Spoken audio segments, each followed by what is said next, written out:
Marcus Cole was tired and lost, and very far from home. He had been warned about Velthary customs before leaving Earth, and the briefings had lasted for weeks, covering everything from which fork to use for the living appetizers to how many times he should bow before the Emperor.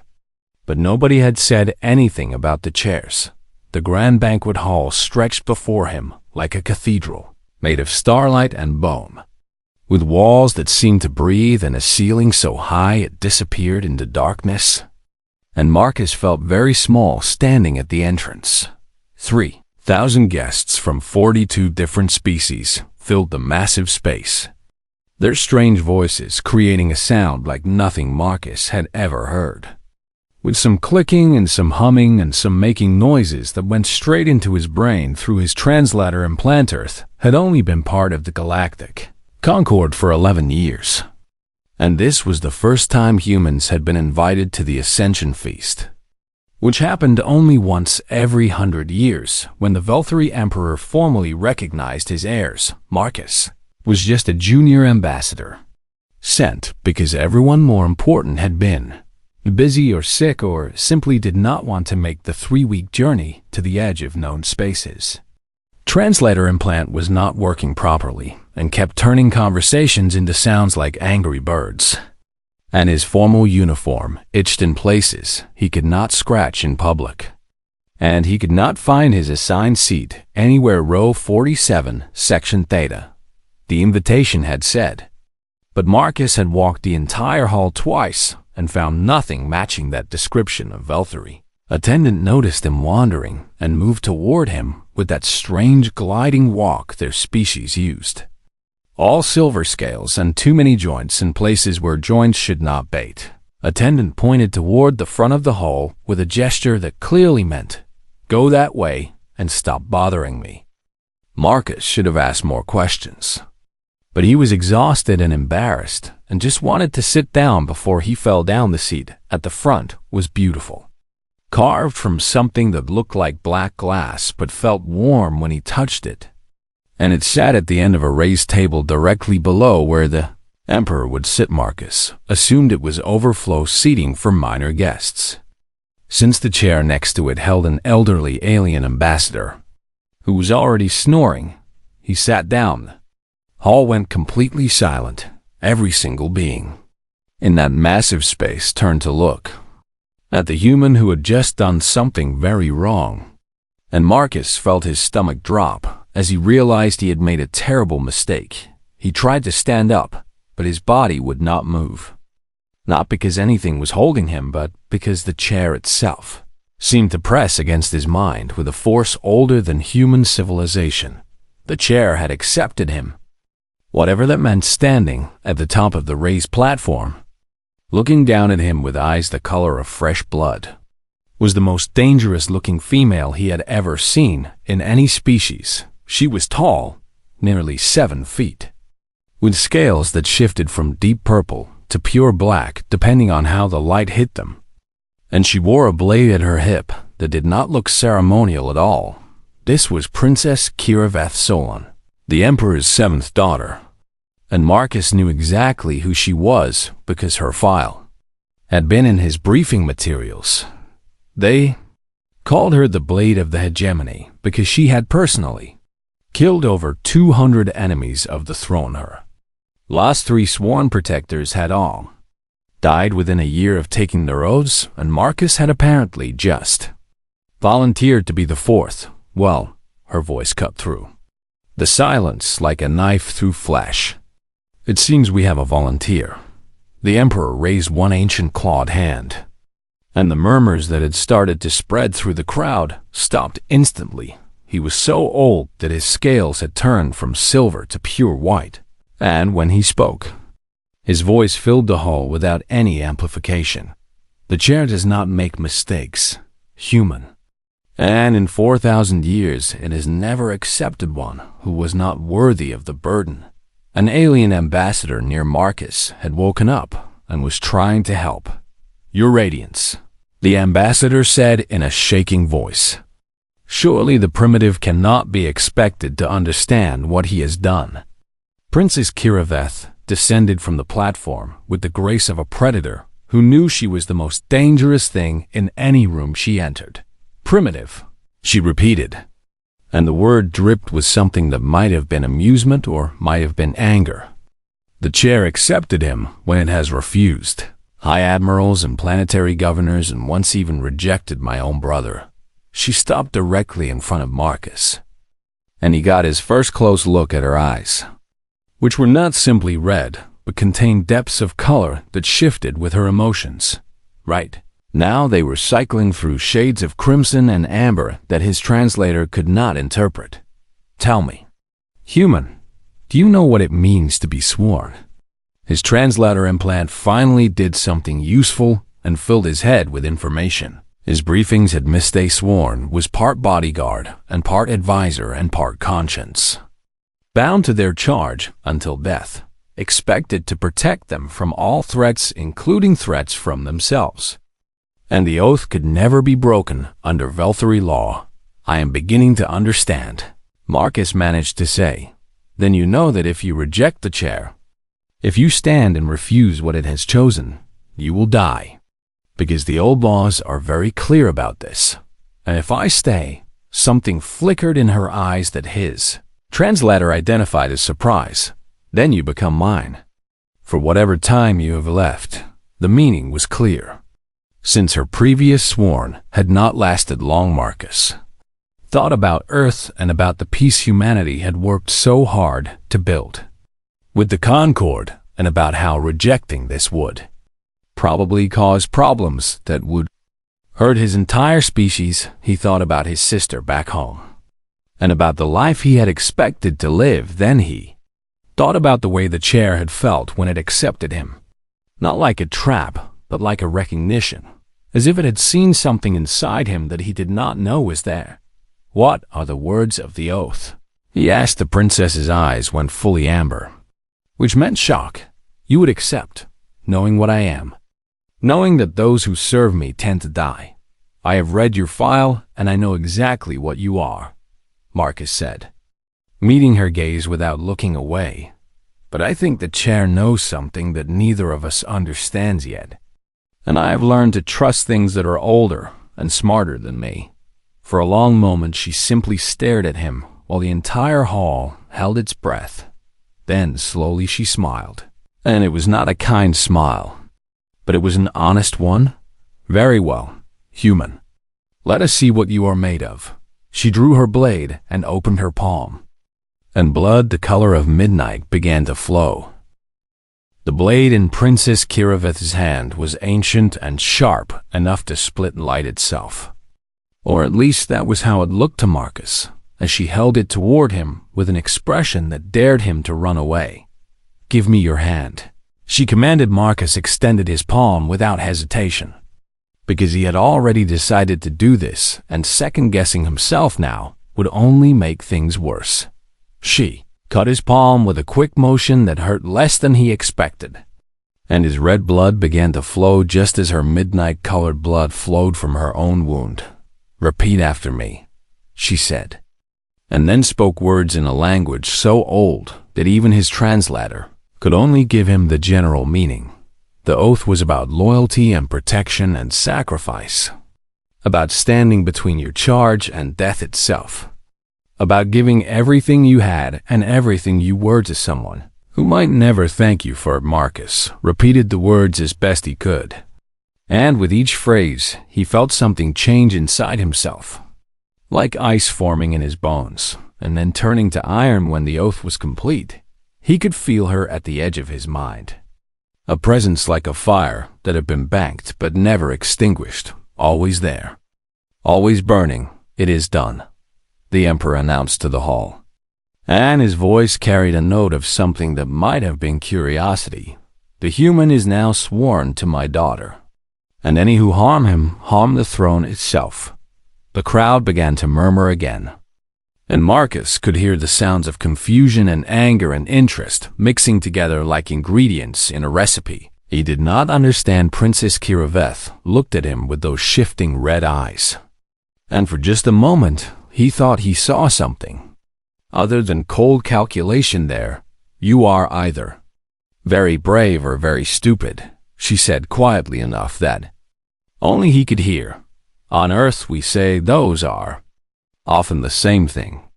She almost smiled at that, but caught herself before the expression could fully form. Come, I sworn. We have much to discuss, and this hall is full of ears that should not hear us. She turned and walked toward a side door, and Marcus followed because that was what he had promised to do, and because his legs were shaking so badly that standing still was no longer an option. They walked through corridors made of the same strange material as the banquet hall, with walls that seemed to shift colors as they passed, until they reached a room that was obviously her private quarters. The space was surprisingly simple for a princess, with weapons mounted on every wall and training equipment in one corner, and very little decoration beyond what was functional. Sit, she commanded, pointing to a chair that looked designed for beings with different joints than humans possessed. Marcus sat anyway, finding a position that was uncomfortable but manageable. You need to understand what you have gotten yourself into, Kiraveth said, standing across the room with her arms crossed. Because I do not believe you truly know. Then tell me. I am the 7th child of the Emperor, which means I will never rule, and my role in this family is to be the blade they point at their enemies.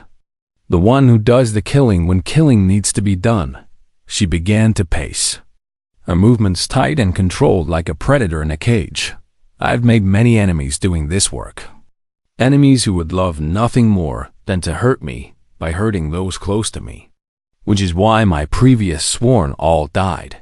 The briefing said they died protecting you. The briefing was written by people who wanted to make their deaths sound noble, she said with a bitter edge to her voice. But the truth is they died because they were foolish, throwing themselves in front of dangers I could have handled myself, because they believed that sacrifice was more important than survival. Marcus leaned forward in his awkward chair. You did not want them to die. I want allies, not martyrs, she snapped, and then seemed surprised by her own honesty. I want someone who will watch my back and tell me when I am wrong and help me stay alive long enough to maybe find some purpose beyond killing. That sounds lonely. She stopped pacing and looked at him with an expression he could not read. What do you know of loneliness? Human. You who come from a species that touches each other constantly and forms bonds as easily as breathing. I know that being surrounded by people who only see your title is the same as being alone, Marcus said. And I know that having power does not mean having friends. And I know that sometimes the strongest people are the ones who have the fewest others to lean on. For a long moment she was silent. You are strange, she finally said. Not what I expected from a human at all. What did you expect? Something softer. Something that would break easily. Something I would have to protect rather than rely upon. Marcus stood up, ignoring the protest from muscles that had been sitting in an uncomfortable position. Here is what I know about humans, he said, meeting her eyes directly. We spent most of our history being weaker and slower than the things that wanted to kill us. So we learned to think our way out of problems instead of fighting through them. And when thinking did not work, we learned to be more stubborn than anything else in the universe. Stubbornness is not a combat strategy. It is when you refuse to stay down after being knocked down. When you keep getting up no matter how many times you fall. When you make your enemy so tired of fighting you that they eventually give up. Something changed in her expression. A slight softening around eyes that had probably not softened for anyone in years. The chair truly chose strangely this time. Maybe the Chan knew you needed something different. Someone who would not worship you or fear you or throw their life away just to prove their loyalty. And what will you do? Marcus Cole of Earth. It was the first time she had used his name. I will stay alive, he said simply. I will learn your enemies and help you defeat them. I will tell you the truth, even when you do not want to hear it. And I will be your friend if you will let me. Because I think you need one more than you need another protector. She stared at him for a long time.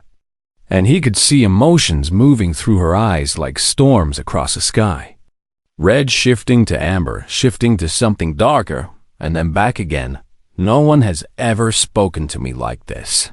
Then everyone else has been doing it wrong. And finally, for just a moment, she laughed. It was a small sound. Rusty from lack of use, but it was real. Very well, human. We will try it your way and see what happens. But know this, her voice grew serious again. There are those who will try to kill you simply because you are mine. And they will not stop until one of you is dead. And I guess I had better not die. She nodded once, sharply, and Marcus could feel through their bond that something had shifted between them. Some wall that had been there was now slightly lower. Training begins tomorrow, she said. And I will not be gentle. I would be disappointed if you were. Another almost smile crossed her face. Rest now. My sworn, because you will need your strength for what comes next, Marcus bowed. Which felt right, even though no one had told him to do it, and left her quarters to find his own room and collapse into sleep as he walked through the strange corridors of the alien palace. He could feel her presence at the edge of his mind like a distant star, and he wondered what exactly he had gotten himself into, but he did not regret it, not yet. Anyway, 3 months had passed since the banquet, and Marcus had learned many things about what it meant to be sworn to the deadliest princess in the Velthari Empire. He had learned that Kiraveth woke before dawn every day to train, and that she expected him to do the same. He had learned that Velthari food would not kill him but would make him wish it had for about 2 weeks until his stomach adjusted. He had learned that there were at least 7 noble families who wanted him dead simply because he was human, and had dared to take the chair of the sworn, and he had learned that getting thrown across a training room by a 7-foot alien warrior never stopped hurting no matter how many times it happened. Your form is still wrong, Kiraveth said from her position across the training hall, not even breathing hard while Marcus lay on the mat trying to remember how lungs worked. Humans have different joints, he gasped, pushing himself up for what felt like the 100th time that morning. Then you must learn to adapt, because your enemies will not care about your anatomy when they are trying to kill you. She attacked again. 3 strikes that flowed together like water but hit like falling mountains. And Marcus managed to block the first one, dodge the second one, and take the third one directly to his ribs, but he had been expecting that third strike as he fell. He grabbed her wrist and used his own falling weight to pull her off balance. And while it was not enough to bring her down, because nothing was ever enough to bring her down, it forced her to actually work to recover her stance. Better, she admitted. And coming from her, there was practically a declaration of love.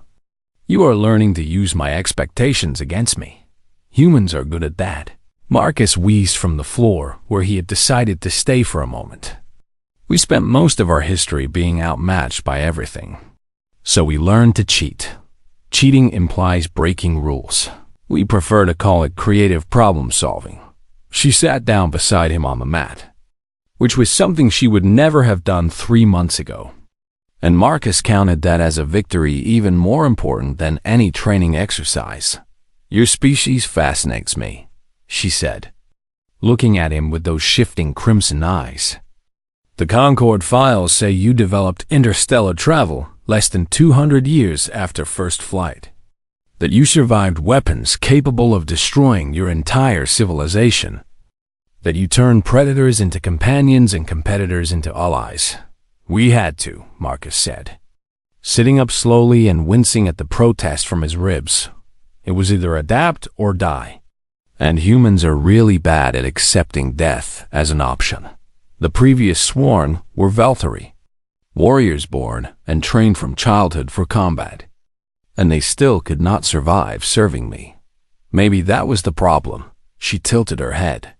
A gesture he had learned meant she was curious. Explain. They saw you as their princess first, and as a person never. So when danger came, they threw themselves in front of it without thinking, because tradition told them that was the highest honor they could achieve. And you see me differently. Marcus met her eyes directly. Something he had learned she respected. I see someone who is tired of being alone, who has been used as a weapon for so long she has forgotten she is also a person, who pushes everyone away because she's afraid of caring about people who might die because of her.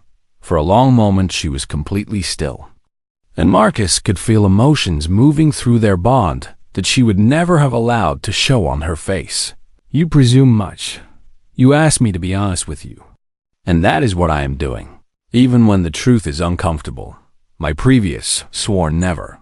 Your previous sworn never told you when you were being stupid either.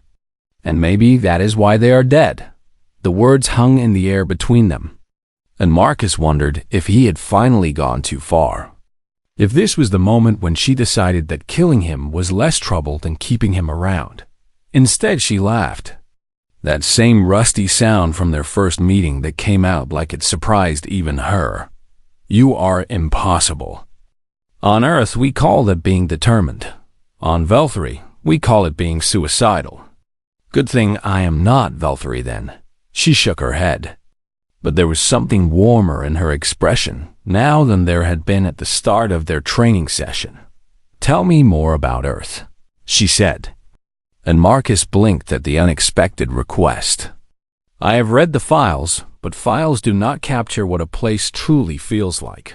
Earth is green, he said, surprised to find how much he missed it, at least the parts I grew up in. Forests that stretch for miles and rivers that sing as they move, and air that smells like growing things instead of recycled ship. Atmosphere. We have forests on the homeworld, but they are silver, and they do not sing. Humans have this saying that home is not a place but a feeling. And I used to think that was nonsense, but now I understand it better. Because I have felt more at home in these past 3 months than I did in years of working at the embassy. She looked at him with an expression he could not read. You feel at home here, in a place where half the court wants you dead. I feel at home with you, Marcus said, and then realized what he had said and felt his face grow warm. I mean the bond it makes. I know what you mean, she interrupted. And there was something soft in her voice that he had never heard before. I feel it too, this connection that is more than just the oath. This sense that you understand me in ways no one else ever has. Before Marcus could respond, an alarm began to scream through the palace. A sound so loud and sharp that it seemed to cut through the air itself. Kirov was on her feet instantly, her blade appearing in her hand as if by magic. That is the Imperial emergency signal, she said, and her voice had gone cold and hard in a way that meant people were about to die. Someone is attacking the palace. Marcus pushed himself up despite the pain in his ribs. What do? We find out who dares to threaten my family, and then we make them regret it. She moved toward the door with that predator grace he had come to know so well. And Marcus followed because that was what he had sworn to do, but also because he would not let her face whatever was coming along. The bond between them hummed with shared purpose, and Marcus felt something click into place that he had not known was missing. He was not just her sworn anymore, he was her partner, and partners did not let each other fight alone. The palace corridors had become a war zone. Marcus and Kirov moved through smoke and screaming and the sounds of energy weapons discharging. And everywhere they went, they found signs of battle. Scorch marks on walls and bodies on floors, and the smell of burning that would haunt Marcus for years to come. The attackers called themselves the Purification Front, Kirov said as they ran, her blade already stained with the blood of 3 enemies they had encountered on their way from the training hall. They believe the Empire has grown weak through contact with lesser species. Lesser species meaning humans. Lesser species meaning anyone who is not Velthury. They rounded a corner and found 4 more attackers. Tall Velthury in black armor with weapons that glowed an angry red. and Kiraveth moved through them like a storm through leaves, her blade singing a song of death that ended before Marcus could even raise his own weapon.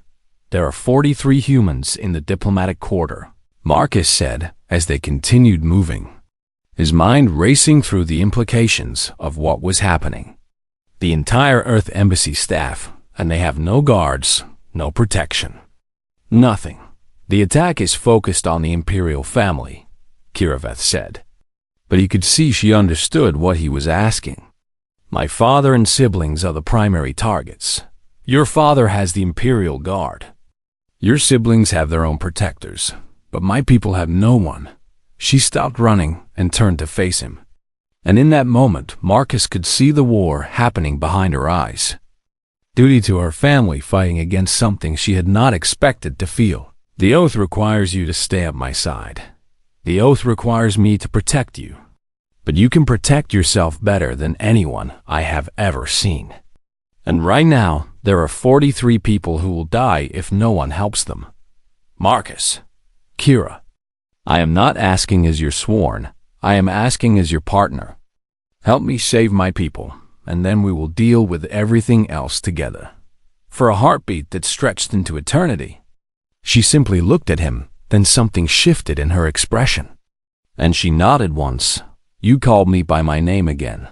You are not just my princess. You are my friend, and friends ask for help when they need it. Then let us go save your humans. And after that we will make these traitors pay for every drop of blood they have spilled today."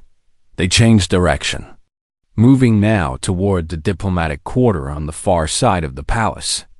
And the fighting grew worse as they went. The Purification Front had sent their best warriors to guard the corridors, beings who had trained their entire lives for combat.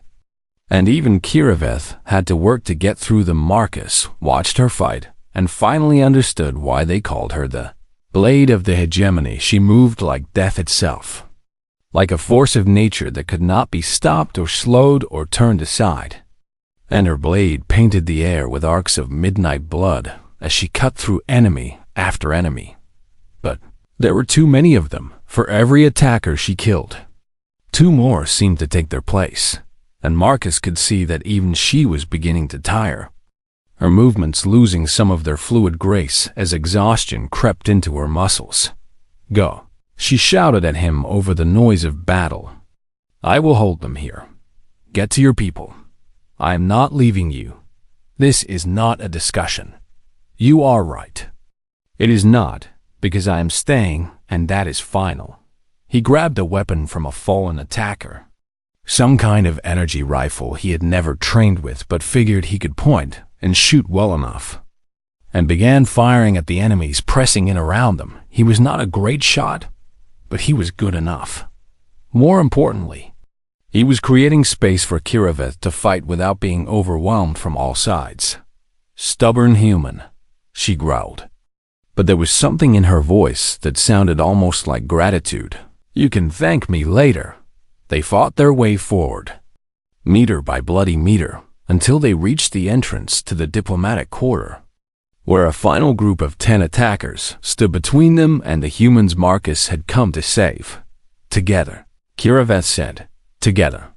Marcus agreed, and they attacked. What happened next would become legend in both species' histories. A story told and retold until it became more myth than memory. Kiraveth was a whirlwind of death, her blade moving so fast it seemed to exist in multiple places at once, cutting down 6 of the attackers. Before they could even react, Marcus handled the other 4. He was not graceful like she was, not trained from birth for combat, not blessed with alien strength and speed, but he was human, and humans did not give up. Took a shot to the shoulder that should have put him down, and he kept fighting. He took a blow to the head that should have knocked him unconscious, and he kept fighting. He took a cut across his chest that should have sent him into shock, and he kept fighting because behind him were 43 people who were counting on him, who did not even know he was coming, who would die if he fell. And Marcus Cole was not ready to let that happen when the last attacker fell. Marcus stood over the bodies with his stolen weapons still raised, blood running down his face and his chest and his arm. Swaying on his feet but refusing to go down. "You are insane," Kiraveth breathed. And her voice held something that sounded almost like, "Oh, just human," Marcus managed to say, and then the world went dark. He woke briefly to the feeling of being carried. To Kiraveth's voice saying words he could not understand. To the sense of their bond humming with emotions she would never speak out loud. He woke again in something that looked like a medical bay, with machines beeping and lights too bright and pain that seemed to come from everywhere at once. The third time he woke, Kiraveth was sitting beside him. "Your people are safe," she said without waiting for him to ask. "7 injured but none dead. All because of you, because of us. You were the one who refused to let me face the final group alone. You were the one who would not stop fighting, even when your body was failing.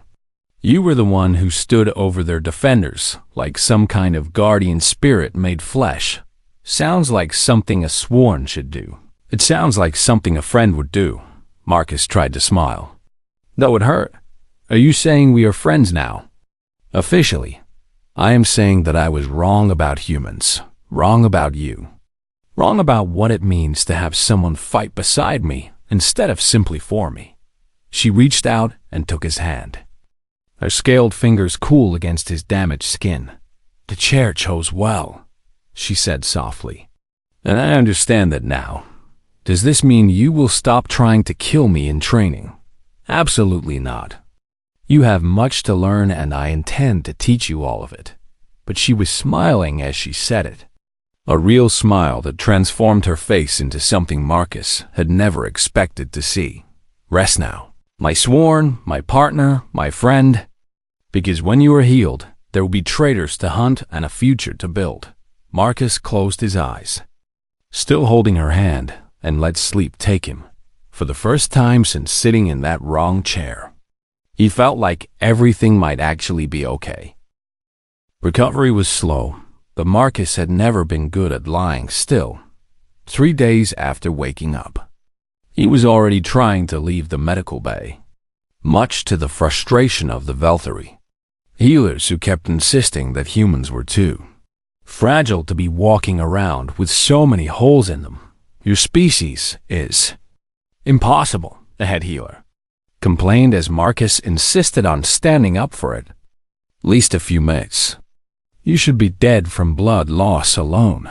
And yet, here you are demanding to return to duty. Humans are stubborn," Marcus said, which had become his answer for most questions about his species. "Stubbornness does not replace blood. You would be surprised." Kiraveth visited every day, sometimes for hours at a time, sitting beside his bed and telling him what was happening in the aftermath of the attack. The purification front had been broken, their leaders captured or killed, their supporters fleeing into the darkness of space where Imperial hunters would eventually find them. The Emperor himself had come to see Marcus, standing beside his bed with those ancient white scales and those eyes that had seen more than any human could imagine. "You have done something remarkable," the Emperor had said. "A human bound in service to my daughter, fighting beside her as an equal, saving lives that most of my people would have considered beneath notice." "They were my people," Marcus had replied. "And protecting people is what sworn do. The sworn protect their charge, not random diplomats from a species that joined the Concord barely a decade ago. With respect, Your Radiance, I think the definition of protection is more flexible than the old laws suggest. And I think protecting people who cannot protect themselves is exactly what the sworn should be doing." The Emperor had been silent for a long moment, and Marcus had wondered if he had just ended his short career as an imperial protector. But then the ancient ruler had laughed. A sound like stones grinding together, but somehow warm. "The chair has never chosen wrong," he had said. "And now I understand why it chose you." That conversation had been 2 days ago today. Marcus was finally being released from the medical bay, and Kiraveth had come to walk him back to his quarters. The Galactic Concord is already calling what happened a turning point, she said as they moved through corridors that still showed signs of the battle. A human bound in oath to the Imperial family, fighting beside the blade of the hegemony, saving both alien and human lives without distinction. I was just doing my job. You were doing much more than that. And you know it. They reached his quarters, but instead of going inside, Marcus turned to face her. I need to ask you something, and I need you to be honest with me. I am always honest with you. Why did you really accept me as your sworn? Back at the banquet, when you could have found some way to reject the chair's choice, Kiraveth was quiet for a moment, her eyes shifting through colors that Marcus had learned to read over the past 3 months: red for anger, amber for surprise, purple for thought, and something darker that she rarely showed to anyone. My previous sworn served me out of duty, she finally said. They followed the old laws and the old traditions, and they gave their lives because that was what the oath demanded. But they never. She stopped, struggling with words that did not come easily to her. They never saw me, she continued. They saw the princess, the blade, the weapon to be protected. But they never saw the person underneath all of that. The one who was tired and lonely and desperate for someone to treat her as something other than a title. And you thought a human might be different. I thought a human might survive longer because your species does not worship death the way mine does. But I never expected. She reached out and took his hand. The same gesture she had made in the medical bay. I never expected to find someone who would look at me and see everything I was afraid to show. Who would tell me the truth even when I did not want to hear it. Who would stand beside me in battle, not because an oath demanded it, but because they chose to be there. Marcus felt something warm spreading through his chest that had nothing to do with his healing injuries. Kira, he said. And her name felt right in his mouth now, in a way it had not at the beginning. I need you to understand something about humans. You're about to say something embarrassing. I can feel it through the bond. Probably. But I'm going to say it anyway. He took a breath. When humans care about someone, truly care, we do not do it halfway. We do not hold back. We throw ourselves into that connection with everything we have. And yes, that means we get hurt sometimes. Yes, that means we lose people we love. But it also means that when a human chooses to stand beside you, you know they mean it with every part of who they are. And you are choosing to stand beside me. I chose that the moment I sat in that chair. I just did not understand it yet, but I understand it now. Her eyes were doing something he had never seen before, cycling through colors so fast that his translator could not keep up. And through their bond, he could feel emotions that she had probably never felt before in her life. This is not how the oath is supposed to work, she said. But her voice was soft. Maybe the oath needed to change. Maybe it did. She stepped closer. And Marcus realized that despite her height, despite her scales, despite all the ways she was different from everything he had ever known, she felt like home. The chair truly chose well, she said. I'm starting to think so too, my sworn, my princess, my friend, my partner. They stood there in the corridor of an alien palace, a human and a Valkyrie, bound by an oath that had become something more than either of them had expected outside. The galaxy continued to turn. Species rose and fell. Empires expanded and contracted, and the universe went on its endless journey toward whatever waited at the end of time. But in that moment, none of that mattered. What mattered was the bond between them, the choice they had both made, the future they would build together. Come, Kiraveth finally said. There is much to do, traitors to hunt, traditions to change, and a galaxy to show that humans are not the lesser species the Purification Front believed them to be. That sounds like a lot of work. It will be. But we will do it together. Together, Marcus agreed, and as they walked down the corridor side by side, neither of them noticed the way the servants and guards stopped to stare. The way word was already spreading through the palace about the human and the princess who had become something new. Something the old laws had no name for, something that would change the empire forever. All because a tired human had sat down in the wrong chair, found exactly where he was supposed to be the end,